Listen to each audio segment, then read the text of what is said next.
전 중국에서 오지 않았고요. 한경북도에서 왔어요. 국정원에 와서 밥을 주는데 아유 그 밥이 정말 꿀맛이었어요. 혓바닥도 같이 넘어갈까봐 막 혓바닥을 붙잡고 먹을 정도였어요. 이렇게 사회로 나오니 모르는 것이 천지였어요.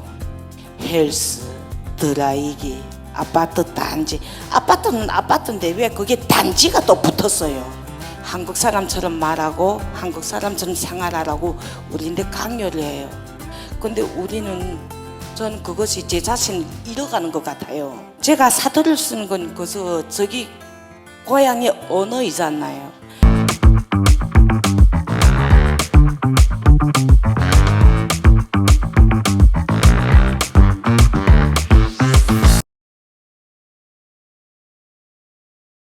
안녕하세요.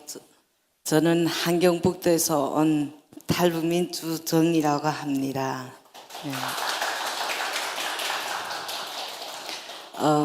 강의에 앞서 저 억양과 이 사투리가 있어서 저희 말투가 좀 다른 점을 양해 부탁드립니다. 네.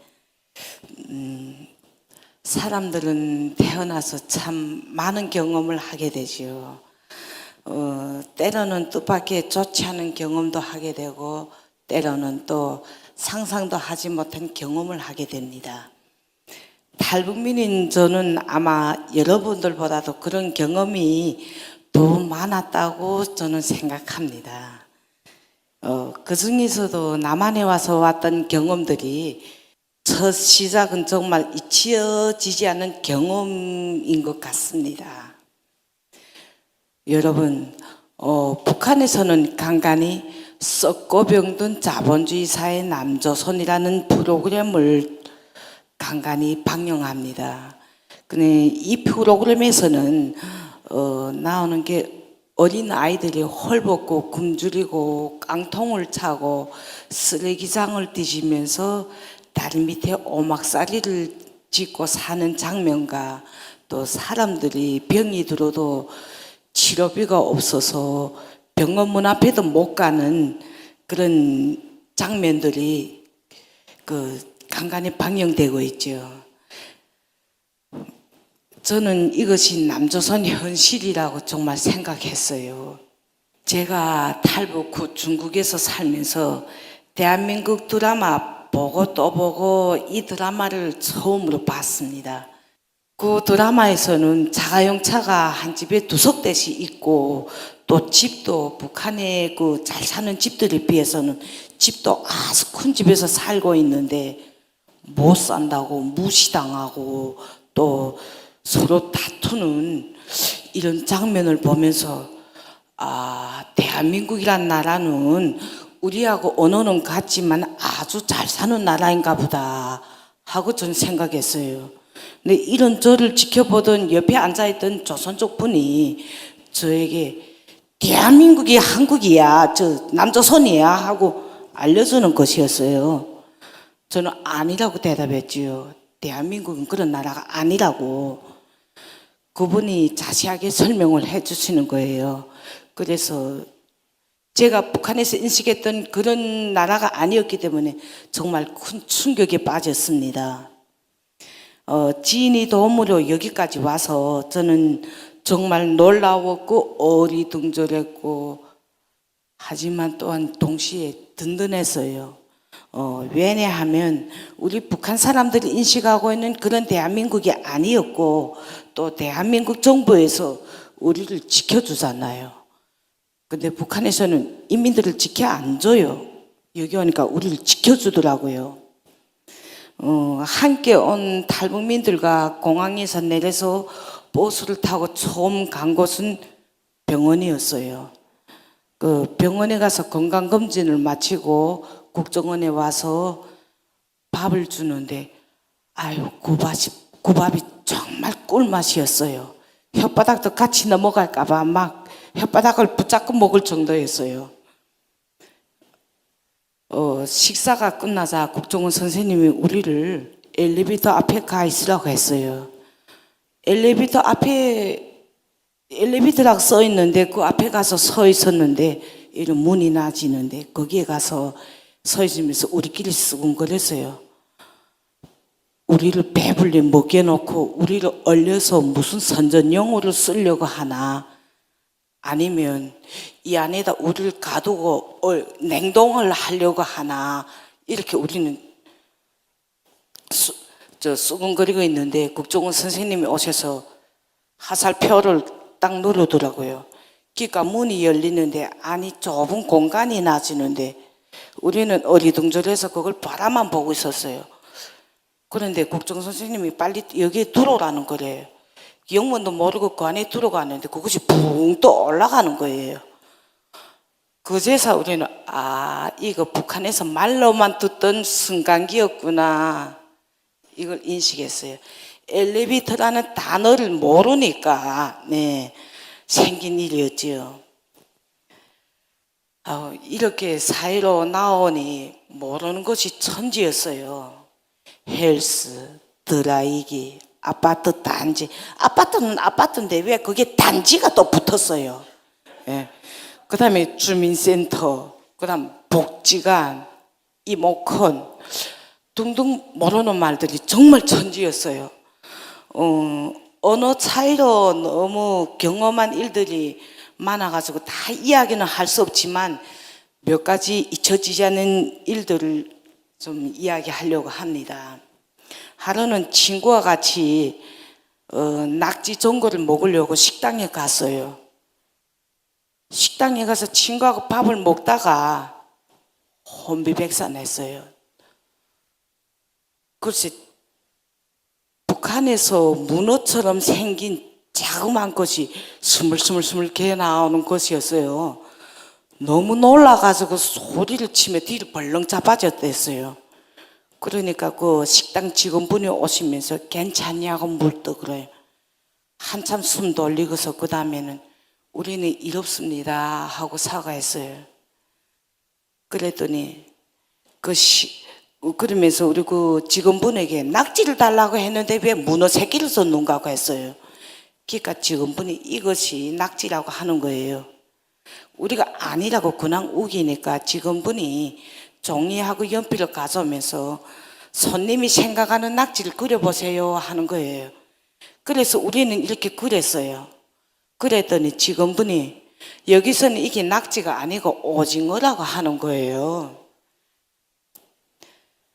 아이고, 그 다음에는 너무 창피해가고 막 민망해서 너무 따분하게 해서 죄송합니다 하고 직원분에게 사과했어요.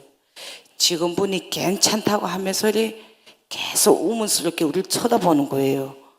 밥을 다 먹고 계산하려고 카운터 앞에 갔더니 직원분이 하는 이야기가 아까 따분하게 해서 미안하다고 말했는데 그 따분하다는 소리는 무슨 소리인가 하고 물어보는 거예요.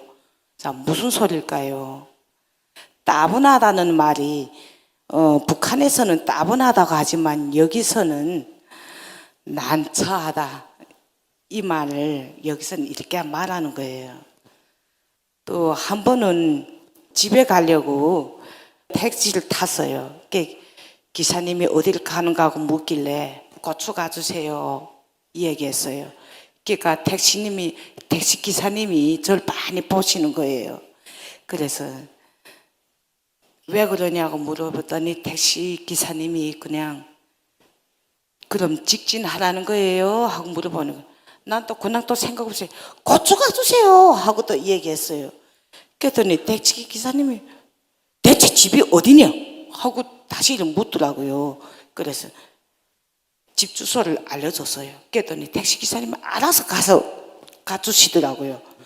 아이고, 이렇게 언어 차이가 너무 심하고 이렇게 대한민국에서 이것저것 배워가는 것도 어연 10년이 돼가고 있어요.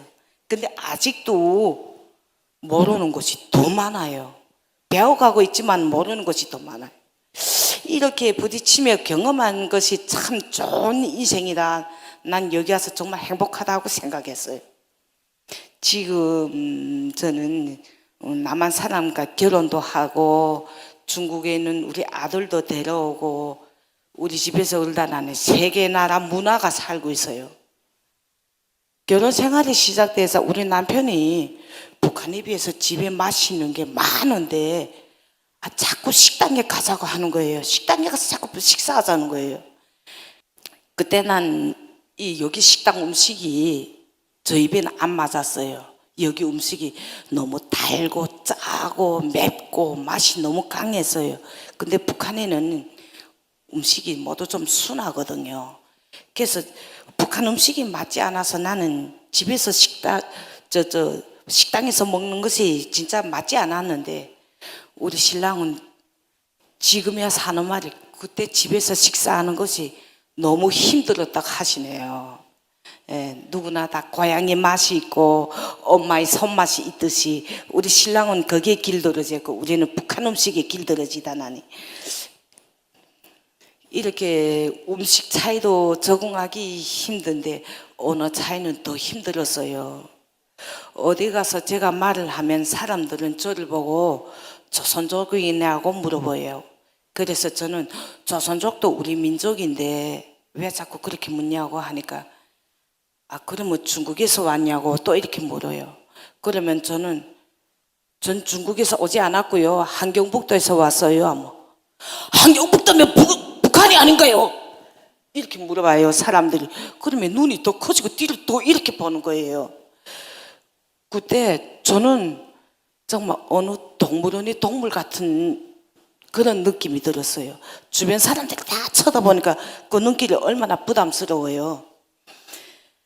그래서 이런 자리가 싫어가지고 어디 가서도 말을 하지 않고 있었어요.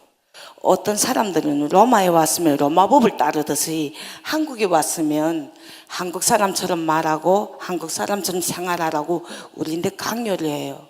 근데 저는 그것이 제 자신을 잃어가는 것 같아요. 제가 사투리를 쓰는 건 저기 고향의 언어이잖아요. 여기서도 사람들은 고향의 언어를 다 쓰지 않나요? 근데 우리가 고향 언어를 쓰는 것이 그 무슨 잘못은 아니잖아요. 아직도 식당에 가면 물티슈를 하지 않고 물걸레라고 해서 사람들을 헷갈리게 하고 지금도 북한 사투리 그대로 사용해요. 아마 고쳐지자 해도 안 고쳐져요. 남한에서도 고향마다 이런 고향 사투리가 자연스럽게 쓰듯이 우리도 북한 사투리가 고향 언어이고 자연스럽게 쓰고 있어요 싶어요. 서툰 남한말을 하려면 사실 뜻도 잘 모르겠고 남한 단어로 매번 말하기가 쉽지 않아요. 또 남한말에는 너무 외래어가 많아서 참 어려워요. 사실 탈북민들은 이런 점에서 큰 어려움을 겪고 있어요. 심지어 어떤 탈북민들은 이런 시선과 장벽으로 아예 마음마저 닫아버리고 사람들을 접촉 안 해요. 그러니 같이 일하거나 주변에 살고 있는 탈북민들을 만나게 되면 그저 옆집 이웃을 대하듯이 색다른 눈길을 주지 말고 그저 평범하게 대해줬으면 좋겠어요. 저는 언젠가 남한에서는 북한말을 사용하고 북한에서는 남한말을 사용하는 너무나도 당연한 이런 일상이 되는 날을 좀 꿈꿔봅니다. 그런 날을 위해 지금부터 서로를 존중하는 문화가 자리 잡힌 건강한 사회가 되었으면 좋겠습니다. 감사합니다.